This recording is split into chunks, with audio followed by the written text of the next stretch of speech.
Hey everybody, welcome back to the For Your Period podcast. You never know exactly what we're going to be talking about, but you know it will be cycle related. It could be about working out with your period, loving your period, or relationships with your period. So hang out with us, learn something new, and have a great day. We're so excited to have you here. Welcome back to the For Your Period podcast. We are so hyped today because we've got our very first guest of this season, and she and I have been like mixing it up in the DMs on Instagram, and I talked her into coming on the podcast today. I don't know if I had to twist her arm too hard, but she has been so supportive and what we do overlaps. So I'm just going to introduce you, Jay, and I'm going to kind of give you the floor to tell us some of the things that you're fired up about and what you're doing here. Why are you chatting with us today? So, Jay is a proud child of immigrant parents from Malaysia and Singapore with Polynesian heritage. She's a wife and a mother of four. Good gosh, girl, I am one and done. I don't know how you did this 4 times. Well, three with that. You got a 2-for-1 there. An environmental engineer, a birth and postpartum doula, and a veteran of the Canadian Armed Forces. Good gosh, girl, your badassery is so inspiring, so inspiring. So thank you so much for being with us today. Thank you for having me. Oh my gosh. So you really focus on advocacy work, gender inequality, racial discrimination, feminism, all the things that we love to be loud about on our platform. Tell me like how you got involved with advocating for health and equality and all of those things. So I was in I joined the military when I was 16 years old. And I Mm, was already exposed to racism, already exposed to gender discrimination. However, at the age of 16, you're not fully aware of all those things going on. And so, as I grew my career in the military, I started to realize and create an awareness around all of these issues where I could see the way people were treating myself and other people. mm, And the way I guess I've just been raised, I'm a huge empath where I really take on other people's emotions and I feel it and I'm able yeah. to help support them as well. So when you're in the military, you're kind of given a set of rules of how to think, what to do, and what to say. Mhm. So being somebody that started to I guess see these issues within the system, I wasn't really allowed to state my opinion Mm, because it would bring discredit to the military. However, I was like, well, these are these issues here. We need to fix them because our system is actually failing so many people. And so I started, I guess, my advocacy work with mental health the year I met my husband because I was more involved in, I guess, the regular force at that time. And so I had noticed many people that I would bump into at in the military hospitals. And there was just something going on, and I could just see it in their faces. I'm like, okay, this doesn't seem right. And mm, so we started it was called Color Me Green, and it was to bring awareness to mental health. And so mm, basically we have like the spectrum of red, yellow, and green. So red is where you're like you really need that support and things are just not going of course the way that you are hoping to. The yellow is kind of like the okay, you're kind of getting to that point where things can get really bad if you don't get that help and support. The green is obviously you're doing really well, you have mm, coping strategies, you have the support that you need. And so basically Color Me Green is saying, "Hey, red and yellow over here, we need you to be over here. So here's all these different services that we had in the Halifax area where we lived at the time." And so my husband and we actually played music in a bunch of bars downtown Halifax, and so we made it a more musical event And we had so many people that were veterans, people who were still in the military, people who were supporting the military as well. And those who could play music were like, hey, come up on stage. And if you have a new song, like just play your song, because we want to hear it. And we did that for 2 years in a row. And then the Wow. second year, I went into labor with our first, and it was a very traumatic birth experience. I really did not know what I was getting into, and that was the point where I started learning about doulas. And then I realized, hey, I want to do something more, like I wish I had that support when I was giving birth. I was in labor for like 36 hours. So Mm. it was exhausting. It was just my husband and I, and later on when we realized, oh, there's a thing called a doula, like what do they do? So second birth came along. We had moved across the country and didn't really have a big support system again. I didn't even look into getting a doula at this point. Um, that labor was very quick and everything. So went into that, had our twins, again, same, very similar thing. And when I had gone in to see my doctor at my 6 week follow up with my twins, it was, oh, hey, yeah, you're good to go. You can go back to work if you want, or you Mm. can take maternity leave. And I'm like, well, my husband and I can't have sex. Like, it hurts. Mm. And I'm like, what can I do? And they're like, well, I don't know. Like, have you tried going to physio? And I'm like, I don't think physio is going to help me. So I started speaking to a friend of mine who was a midwife, and she had mentioned pelvic floor therapy. Mhm. And I'm like, okay. And I'm like, well, I don't know what this is. And I'm like, but I'm going to go back to my doctor and ask if they can give me a referral. So they did. I went to see this pelvic floor therapist, and I had seen her for about a year in order for me to kind of get back to where I was before. Mm. Yeah. And after doing that, I realized I'm like, okay, so when you're in the military as a birthing person, you go in there and they don't give you any of these resources. And nobody knows about any of this. Mm. So I started fighting for a lot of these changes where I'm like, it's not just women, it's mainly about mothers. Like, you don't know what you're really getting into and what your journey is going to end up being. So I had to put in multiple grievances. I wrote in a lot of different proposals with why mothers need pelvic floor therapists, why it's important for mothers to also have the choice of getting to see a midwife versus just an OB. Mm. At that time, it was you're just going straight to an OB. Doesn't even Yeah. matter if you're high risk or not. And then afterwards, I had noticed too with breastfeeding, and so I was like, well, we don't. If I was not military and I was under my husband, I would be able to get reimbursement for a breast pump. Mm. But as a mother in the military, I couldn't, and I was not able to get that covered. So I'm like, well, how many other women and mothers could benefit from this? Mhm. So again, put in another grievance, waited a few years because of policy change, and finally they started to reimburse breast pumps because they had seen my research and proposal that I put in together saying actually those who can choose to breastfeed and those who are successful with breastfeeding, they can actually reduce their risk of breast cancer and a bunch of other things going on too. Mm.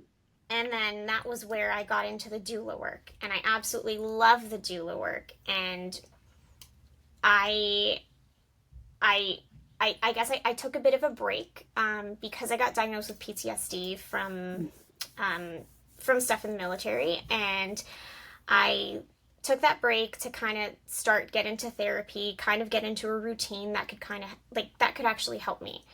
Mhm. So I did that, and then now I'm working on more policy changes because there's just so many things that I want to say parents could benefit from, and so many people want to get these done, but they don't know how. So with Yeah. my background in this, I'm like, I want to fix these issues because it's not just even about us. It's about our future generations. It's so that our children can grow up in a society that supports them. Because ultimately, a woman's health is as good as the society that cares for her, Mm-hmm. essentially. Mm-hmm. So yeah, so I'm very fired up about those things. Oh, I love it. I could listen to you talk all day because I don't know, everyone listening, the common theme is you're not just talking, you're actually doing. You are a policy maker, a change maker, and what a beautiful spirit and being you are, walking this planet, making it better for the people because it didn't fix what you went through. You were doing it for other people. And so first of all, I just have to, give you your flowers for that. Thank you. Thank you for being here on this planet and making it better. I don't know what it is, but becoming a mom makes your focus shift so It does. outwardly into like change. No, I have to make change happen. So I love that, most moms have that common thread that this this wasn't good for me. I have to make it better for my children and the generations that come afterwards. So, oh, I love it. I love it. So maternal health, menstrual health, I mean, you're on the For Your Period podcast. How often are you immersed in the menstrual health? Because I mean, I live and breathe this, and as a doula, like, are you cycle syncing? Are they your patients? Are they cycle syncing? Tell me about your Um, relationship with that. so my clients, so we no, like I don't think we end up cycle syncing. It's more of I every time I'm at a birth, one of the top three questions I get from my clients are, when's my period gonna come back? Mm, And I'm like, it really depends. And like, it's usually between 3 to 18 months, give or take, yeah, depending on if you're breastfeeding, how your stress levels are, how you're being supported, things like that. I'm like, all these different factors can come in. And I'm like, you may not get it back until like maybe 9 months, for example. I'm like, so every hmm body is so different. Every pregnancy is so different. Every mother's experience, especially through postpartum, completely mm, different. So I'm so always true. like, it really just depends. Because I know for me, like for my own, probably like 3 to 4 months after my first, and then 9 months after my second, and then 18 months after my twins. Yes. Oh, girl, listen, I breastfed for 22 months. And so I like did, and I did not have a period the whole time. So I was like almost 3 years without a period. And and you're right. And then I talked to some women who are breastfeeding and their period comes back in 6 weeks. And so you're right. It's also different, but paying attention and knowing. And I love the fact that they're asking those questions. That's the first step because the same way you were able to advocate for yourself, you wouldn't have been able to if you didn't have data, if you didn't have experiences, and if you weren't paying attention to what was really going on and then getting mad like, no, this is wrong. So I noticed part of your story you left out is it Miss Canada Oh, experience? yeah, my pageant is next month in Okay, Montreal, Quebec, and it's for Mrs. Canada. awesome. But you've had this platform before, correct? No, I've had the Mrs. Ontario World before. There we go. Yeah. Okay, it's my titles are off. I'm Okay. not in the pageant world. Break it down to me. Tell me how you use that platform to push your advocacy work. So I guess they they just do a lot of advocacy for women in general. So there's Okay. always they want women to be comfortable in their skin. So that's like one going on. And then there's women's mental health. There's also veterans' mental health as well. So they're trying to tie in everything together. And I guess for me, I have dealt with racism as a kid growing up, even also in the military as well. I'm Mm, also, right now, I'm currently helping a number of veterans trying to write their story about experiences that they've experienced in the military. A lot of them are between their 50s and 70s now who've mm, released out of the military and they're like, I don't know how to write this down. And I'm like, okay, let me help you. And so I'm trying to help them write their impact statements because now there's a whole lawsuit that's coming out against the military for racial discrimination. Wow. And So I how are you finding these um, individuals? so I run the Facebook group, Okay. and it's mainly just for those who have been exposed to racial discrimination in the military, basically any time during their service. Okay. And so a lot of them, it's been by word of mouth. It's like, hey, like, if you want to join this group, even if it's like, it's not specifically the person itself, but it's a loved one. Hmm. And I've seen it even with my own husband. We're an interracial marriage, and he also gets the brunt of it sometimes too because I'm clear, like, I'm not white. And Yeah. so he's gotten a few comments and things like that. So there's a number of them that are in that. So anyway, Mm. so I guess I'm dealing with that. And um, yeah, it's been challenging for sure. But I think with yeah, with my experience with the racial discrimination, helping everyone out that way, Hmm. even myself going through being comfortable in my own skin, the amount of times I've been turned down by modeling agencies because I'm not above 5'7", I'm 5'4" on the dot. Hmm. And I've been told I'm too dark. So there's all these different things where I'm like, no, like I'm going to advocate for this. I'm actually working on another project end of this month. We're doing like a um, any woman who is of any skin color, whether you have stretch marks, whether you have scars, whether your hair is purple, like whatever it is, any size too. Like I'm trying to get all the women, like not all the women, but we're trying to get like each skin tone that we can find in Canada Mm. Hmm. to get into a photo together. And it's basically to promote that there's so many different skin tones in this world where the fashion and modeling industries, even the makeup industry as well, aren't quite supporting their skin. Mm-mm. And it's not a one size fit for all. It's not even, we can't even find bathing suits sometimes. Like you see like some of these cute swimsuits where it's like women are able to get it like in their skin tone, Hmm. and it doesn't Hmm. come in our skin tone. No. And it's like, well, this is to help start to show them like you need to think about us too. It's not Mm. just the size 2 models who are 5'7" and above. It's the ones Yeah. who are my size, my skin color too. And it's like, hey, like what about us, because we end up buying the same whatever outfit or um bikini set it is, but then we have to get it altered, for example, or we Hmm. have to make changes to it, meaning that we end up paying more for it. Or you go onto these exclusive websites and they end up costing over like sometimes twice the price of something else you can find for someone of like our counterpart, basically. Yeah. Yeah. So So we're the awareness is key, right? yeah. And that's the only way that change is going to happen. Oh my gosh, I love that. How are you fitting all of this in? Like you are a mother of four. So I quit my Oh, full-time job. okay, that So helps. I quit That my full-time frees up. job in the beginning of this year. Okay. And it was to focus on things like this that have been so important to me.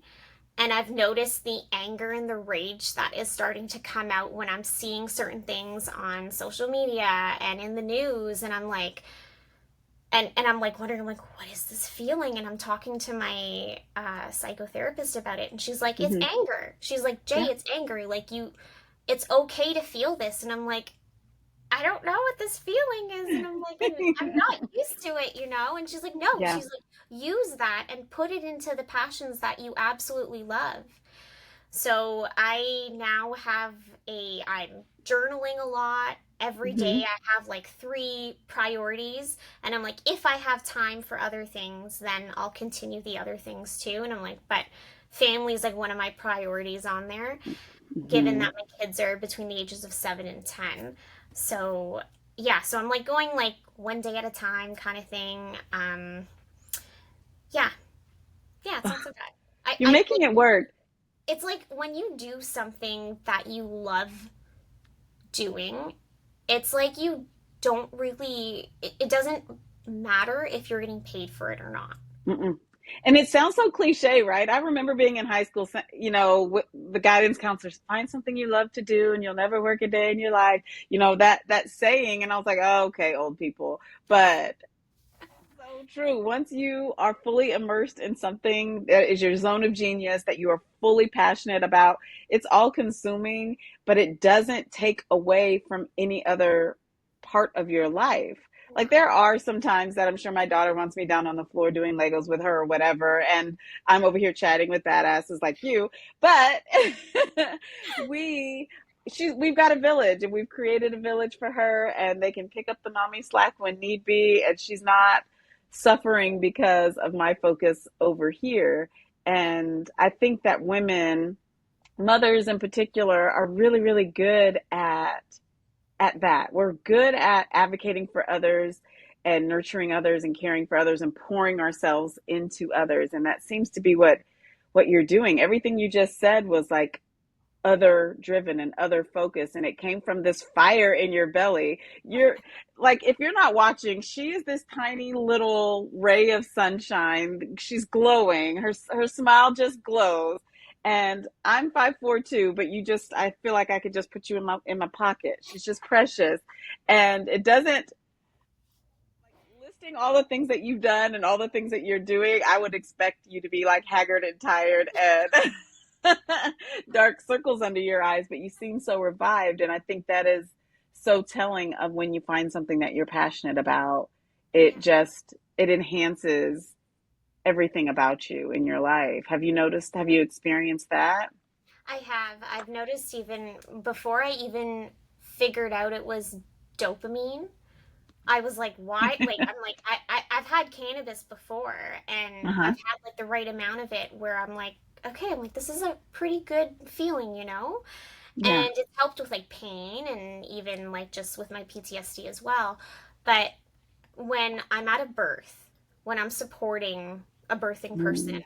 when I'm in, um, when I'm doing postpartum support as well, and I'm holding that baby, I'm bathing that baby, taking care of that baby, and even taking care of mom at the same time. Or even when I'm doing my advocacy work and I'm like, okay, this is the day I'm going to draft my proposal and I'm going at it. And by the end of it, I'm like, oh, like this feeling comes back again. And I'm like, yeah, okay, it's the dopamine rush. Yes. That good feeling, you know. It's not the bad one where people who like scroll through their phones constantly, that's a Mm-hmm. good Mm-hmm. but the positive kind. And I'm like, I love this feeling. And I don't know if that's why I feel so young and just like energetic all the time. Yeah. It doesn't hurt to be doing something that you love, Yeah. definitely. So I'm definitely aging myself. There was this reality show like probably 20 years ago with Brandy, the singer Brandy, and she was gonna have her baby and she hired a doula and her mom was so offended. And I was like, a doula? I'd never even heard the word doula before ever. Um, and my mom was a labor and delivery nurse, and she always talked about midwives and doulas coming in. She was a labor and delivery nurse at the Army hospital where we lived in Texas. And Cool. so so she delivered all the all the soldiers' babies. Wow. And she would always describe the births that had doulas or midwives. And there was this there was a divide. As a nurse, she loved the support that the mom was getting and the knowledge and the wisdom and the care.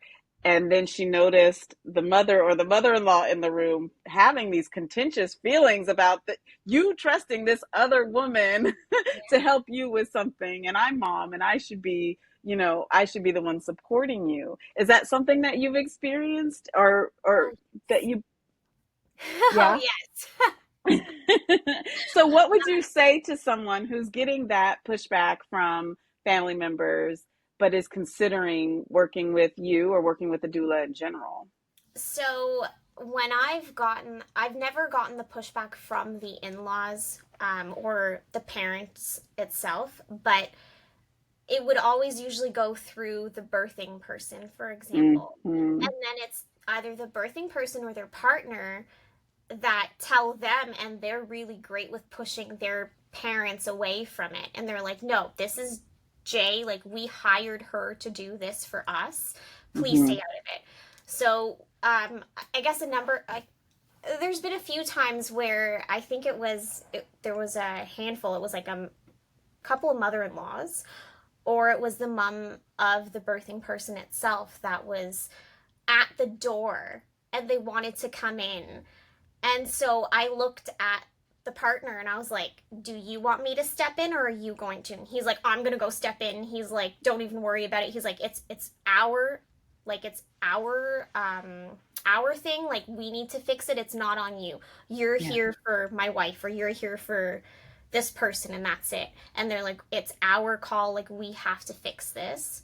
And they're like, Nice. I don't want you involved in this. And I'm like, okay. I'm like, that's cool. I'm like, like, I don't have to handle in-laws and parents. But I've Mm-hmm. had like a few like comments actually from labor and delivery nurses Uh-huh. Uh-huh. where they've been I think they're very used to, like, some of them are the more like older generations where they're like, oh, you have to do this like who he push thing. And I'm like, no, we Mm-hmm. don't do that anymore. And they're like, oh, we're gonna tell them how to push and we're gonna hold their legs up. And I'm like, no, actually, they don't have to be sitting in this position. They could actually go on hands and knees because they either have the walking epidural or they have no epidural at all. Mm. And so it's kind of funny how, Wait. Walking epidural? yeah. Pause. Do you guys not What have is that in that? the States? I, I have never heard of that. That it may be a thing, Yeah, but what the yeah. So you can have an epidural and you can still walk to the bathroom. Like, you can still feel your legs. how? Um, How is that a thing? I'll look it up. I'm not going to put you on the spot, but oh my gosh, y'all, there's a walking epidural in Canada. I don't know. In the comments, once you listen to this, tell me if I'm just behind the times, because again, I'm one and done with my child, so I may be out of the loop. But holy shit, okay, all right, walking epidural. yeah. You can I move wish I would have freely. had that. Like, I've had so many clients that have got it, and even myself for my first as well. Like, I was able to move around a lot more Yes. too, which was amazing. But at the same time, like, because you get that pain taken away from you, and Mm-hmm. like, you feel the pressure and everything, but you Mm-hmm. can still move around. You don't have to be in that same position that you always see, Nice. like, for the Miracle of Life video or Yeah. for Yeah. those videos they teach you in school.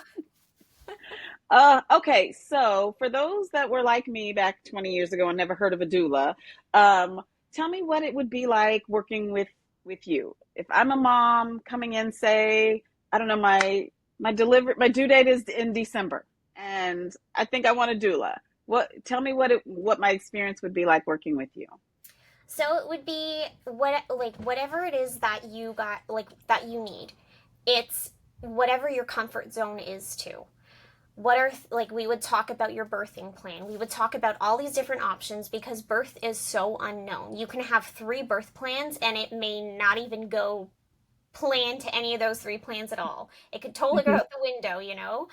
And so I always tell my clients to keep an open mind because you never know. You could have an emergency C-section, or if you're really set on a C-section, you could still also have a vaginal birth depending on what's going on for your pregnancy, unless it's like it's a medical issue that you need to Hmm. have a C-section.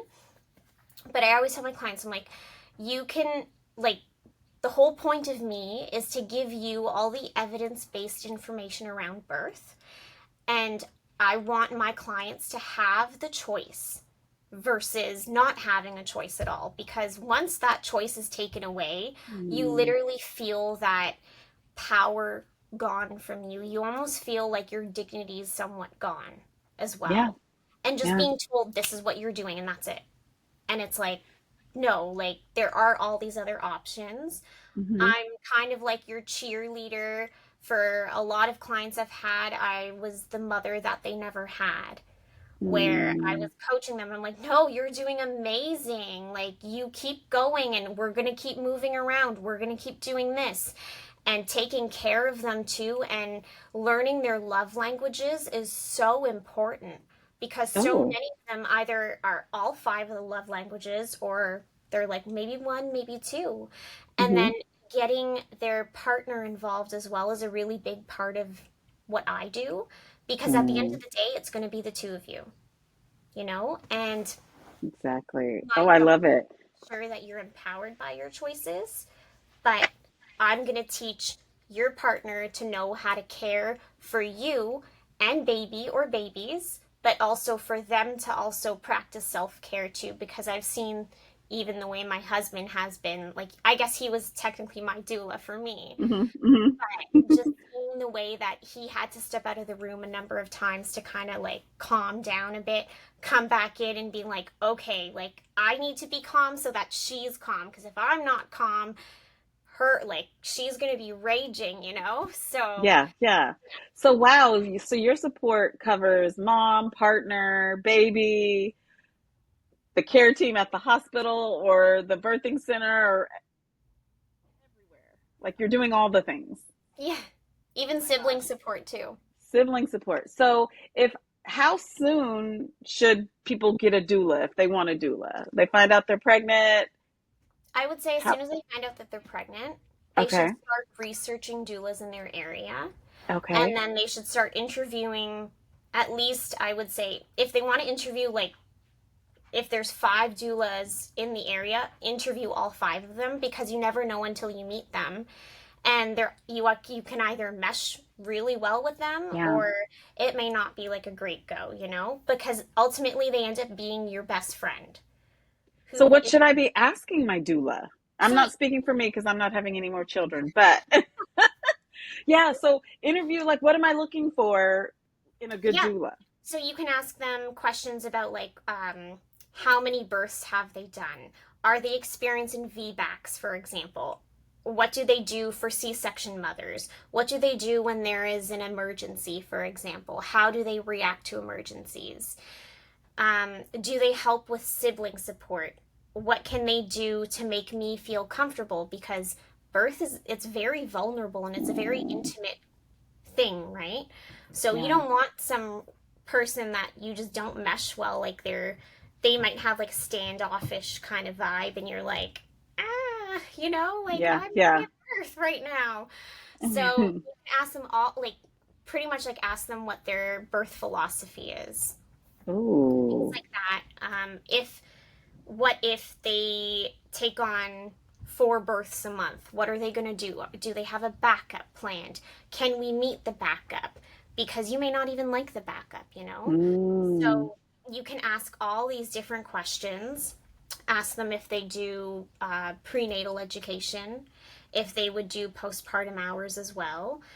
Um, Pretty much anything that you would maybe ask your medical provider. okay. And just know that a doula isn't a medical provider, not somebody who can give you medical information, Okay. but they can give you recommendations so that you can ask your medical Okay. provider, basically. Oh, that's amazing. I think so many of us have been indoctrinated, for lack of a better word, into the whole, white coat is king, and whatever our doctor says is just what we're going to do, even if it makes us feel crappy or vulnerable, or we're just like, okay, so I'm going to leave this up to you to do. And so the value of having you there, I'm sure is just immense. I had my birth plan ready. It was cute. I had cute little pictures. I mean, I was a teacher at the time, and I was going in, I was going to laminate my birth plan that day, my 10 copies of my birth plan that day, as my mom, labor and delivery nurse, rolled her eyes at me like, oh, sweetie, if you've done all of this, the birth plan is about to go out of the window. That's just how it happens. And the only thing I got on my birth plan was dim lighting. Like, that's all that I got because I had preeclampsia and they had to induce, and I thought I had 3 more weeks and I didn't.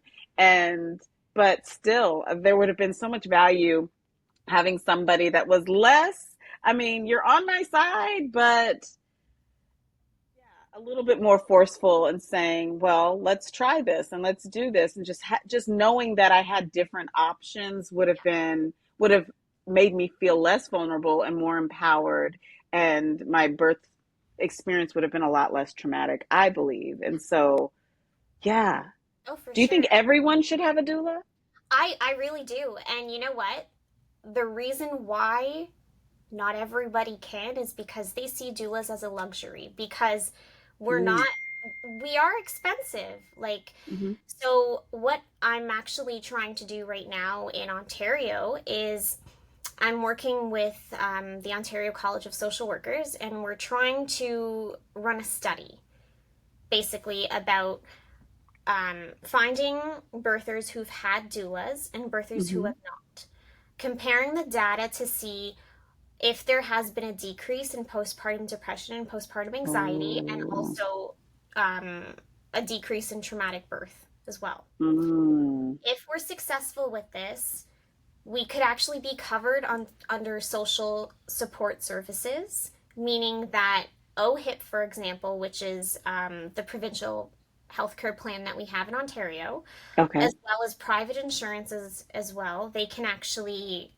cover doulas, meaning people can pay for a doula and then they claim it on their insurance later on, meaning they get their money back, just like Mm, a registered massage therapist, for example. Because ultimately, wow, we are the emotional and social support for a birthing person. definitely. Oh, that's a beautiful thing. Okay. So again, you're working on some more change and more I, policy change. I That think it's just, seems to be your jam. oh no, I think I lost you. How did I lose you? There you are. Okay. It went away for a second. I don't, you kind of pixelated. So I cut off by saying, so basically you're out there creating more policy and more change for the better for our birthing people. Yeah. Oh, awesome. Uh, okay. So where can people find you if they want to connect, if they are dealing with racial discrimination, if they're wanting a doula, if they're into pageants, like tell everybody how they can find you. So I'm on Instagram. I actually have three accounts. One is my j.m.day, which is mainly my main page. My pageant journey is basically on there. My doula page is the Baby Days Co. on there, and I that's my doula page. And then I Okay. have another one which is called I Defend, and that is my advocacy work for uh, discrimination and gender equality. Nice. Okay. So And we will link all of that in the show notes. Yes, you guys will have some clickable links so you can work with Jay and just peek in on all of her magic that she's making over there. Do you sleep, Jay? Do you get any I sleep at do, night? I do, Okay. yeah. Okay. I'm in bed by 9. Oh my God. That's what I was supposed to ask you. We posted a poll in our stories and asked what time people went to bed, and Jay said 9 or 9:30, I think. 9. 9 o'clock. And everybody in my comments were like, how? And I was like, I didn't even want to compound the problem and saying she's got 4 kids, y'all, under the age of like 11 or 10. Like yeah, I don't know how she does it. So tell everybody, how do you get to bed so early? So we're in a routine. As soon as they come home from school, it's Hmm. maybe snack time or we go straight into dinner. And then if they have extracurriculars, we do the extracurriculars. We come home, it's bath time. Like they get 5-minute showers because we're on septic and well. So they get 5-minute Mm-hmm. showers. And after that, it's you guys are going to wind down either watching a Bluey episode or you guys are going to read in your bed. So usually that like happens between I'd say 7:30 and 8. And then between 8 and 8:30, it's between my husband and I, we put them to bed. And it's like Hmm. they get their we call them huggles because they're hugs and cuddles. I So love it. their nightly huggles from Uh-huh. each of us, and then that's usually done by 8:30. and they're like quiet. The girls sleep in one room, the boys sleep in the other room together. Mm-hmm. And then at that time, my husband and I, we're like cleaning up from dinner or whatever else, and then meal prepping or any of that within like that half hour. And at 9 is our time of we have to be in our bedroom, whether we are like probably won't fall asleep until maybe 9:30, 10, but Mm-hmm. it's more of 9 o'clock is our we go to our room and we tell the kids like you cannot get out of your bed unless it's like an emergency. Yeah, yeah. So it sounds like you've got systems in place. They understand the expectations, which I'm sure that didn't happen overnight. No. But it sounds like you've done the hard things. Like for those that can't get their kids to bed at night, it's because they didn't do the hard things in the beginning, and now the hard things are happening now. So it sounds like you've got this process pretty streamlined. And when you've got four, I guess you kind of you Oh have to yeah. get systems in place, right? Oh yes. Awesome. Oh my gosh. Jay, it has been so amazing talking with you.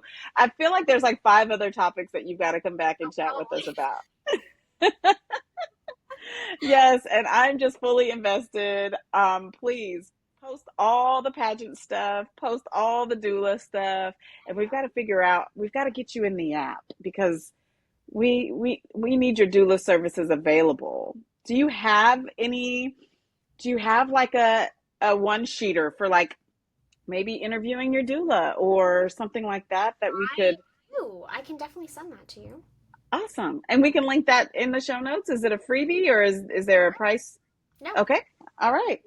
So if you are considering hiring a doula, you've got the inside track on how to find the right one, or it might just be you. Yeah. Sounds good. Awesome. Well, thank you so much for joining us today. It's been a joy.